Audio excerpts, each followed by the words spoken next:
Jurisprudence. विधि शास्त्र की प्रकृति एवं क्षेत्र का वर्णन कीजिए व उसका महत्व बताइए।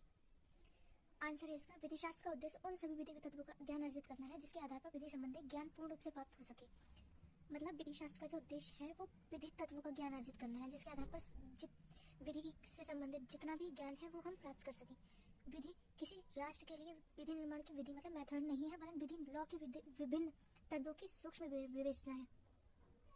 पैटर्न के अनुसार jurisprudence is a particular method of study not of law of the country but of the general Nations of law itself. अर्थात इसका अर्थ है विधि शास्त्र किसी देश की विधि पद्धति का विशिष्ट ढंग से अध्ययन नहीं है, वरन स्वयं विधि की सामान्य धारणा का अध्ययन है। विधि शास्त्र के अध्ययन एवं विश्लेषण से यह स्पष्ट हो जाता है कि विधि शास्त्र का प्रथम कार्य विधि के स्वरूप पर प्रकाश डालता है।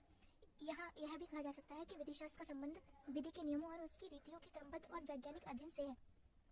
इंपॉर्टेंस ऑफ जूरिस्प्रूडेंस मतलब विधि शास्त्र का महत्व। आधुनिक युग में विधि के क्षेत्र में अनेक पेचीदा समस्याएं उत्पन्न होती रहती हैं और उनका मूल रूप खोजे बिना निराकार संभव नहीं है। मतलब जब तक हम उनका मूल रूप नहीं खोजेंगे इन निराकार जो है वो संभव नहीं है और यह कार्य विधि शास्त्र द्वारा ही संभव हो पाता है।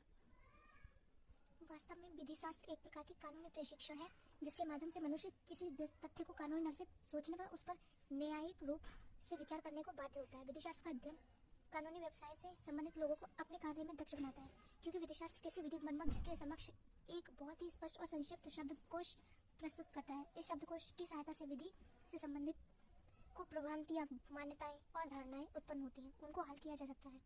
विधि शास्त्र हमारे लिए उतना ही महत्वपूर्ण है जैसे कि भाषा के अध्ययन में व्याकरण शास्त्र का अध्ययन होता है। इसीलिए हमें लॉ फील्ड के लिए हमें विधि का होना बहुत ही आवश्यक है।